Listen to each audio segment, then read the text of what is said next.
और कारागार में लोग बहुत दुखी हुआ।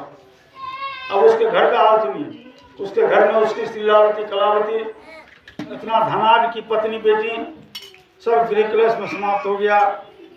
नौबत यहाँ तक आई कि लीलावती और कलावती दोनों माँ बेटी भीख मांगती तब खाना खाती। एक दिन की बात है,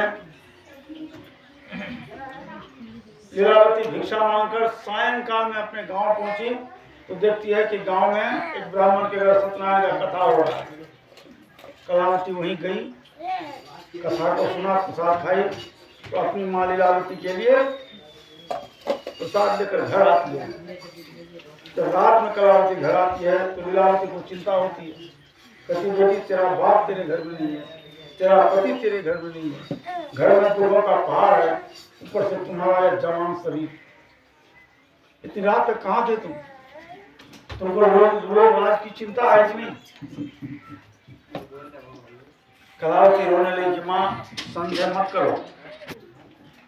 गांव में ब्राह्मण के घर व्रत हो रहा था, मुझे कथा सुनने में विलम्ब हुआ है। अन्यत्र बात मत सोचो, ये लोग तुम्हारे लिए भी भगवान का प्रसाद लेकर आएंगे। कलावती के हाथ में भगवान का प्रसाद देखकर उसकी माँ लीलावती ने अपना भूल स्वीकार किया। अपने बेटी को कलेजे से लगा कर रोया कि बेटी मैंने व्यर्थ संदेह किया तुम पर। रोना धोना समाप्त हुआ। दोनों माँ पुत्री प्रसाद ग्रहण किया और उन्हें पर संकल्प लिया कि कल जो हमें भिक्षा मांगकर जो नहीं मिलेगा हम भी उसी भिक्षा मांगे हुए सामग्री से अपने हस्ती के अनुसार पूजन करेंगे, भगवान का पूजन करेंगे। 10 को आत्मस्वरूप को बुलाएंगे, पंडित ब्राह्मणों को बुलाएंगे, कथा कराएंगे, सबको प्रसाद ग्रहण कराएंगे। सुबह दोनों माँ बेटी निकली, भिक्षा मांग कर आई।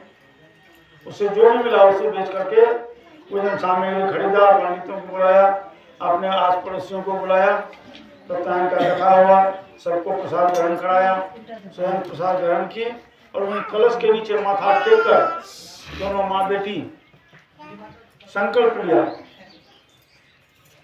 कि हम हमेशा आपका पूजन करते रहेंगे। परंतु हे प्रभु, हमारा दामाद, हमारा पति जहाँ भी हो उसने कोई अपराध किया हो उसे क्षमा कीजिए और उसे शीघ्र घर भेज दीजिए प्रभु।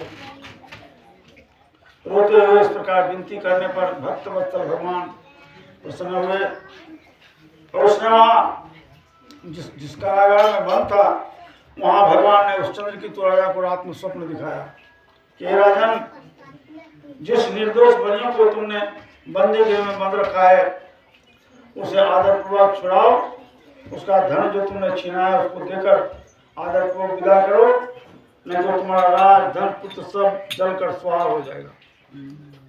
अर्धरात्रि के वक्त राजा स्वप्न देखकर भय से थर-थर कांपते हुए अपने मंत्रियों को बुलाया, दूतों को बुलाया, परामर्श की और दूतों को आज्ञा दी कि हमारे कारागार में बनने हुए दोनों बनियों को आदरपूर्वक छुड़ा ला। दूत का जेल में गया, उनका जो केस वगैरह बढ़ा हुआ था वो कटवाया, साबुन से स्नान करवाया, गोपीरूप पहनाया, बाहर लाया, वस्त्र पहनाया और उसका जितना धन छीन करके राजकोष में रखा गया था उसका दूना धन उसको दे करके कहा कि महाराज हमसे बड़ी भूल हुई है, आप जैसे निर्दोषों को हमने कारागार में इतने दिनों तक बंद रखा।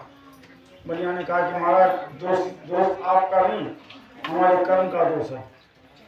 उस प्रभु प्रकृति के कारण प्रकोप से हमें जेल मिला और उसी कृपा से मुक्ति भी मिला, इसमें आप दोषी नहीं है। हमारा कर्म हमको इस स्थिति तक पहुँचाया। इसलिए गीता में कहा गया है कर्मण्येवाधिकारस्ते मा फलेषु कदाचन, कर्म किए जा फल की इच्छा मत करे इंसान, जैसा कर्म करेगा वैसा फल देगा भगवान। इस प्रकार कहकर बढ़िया वहाँ से विदा हुए। इति श्री सत्यनारायण व्रतावतारी का 5वां अध्याय समाप्त। बोले श्री सत्यनारायण भगवान की जय।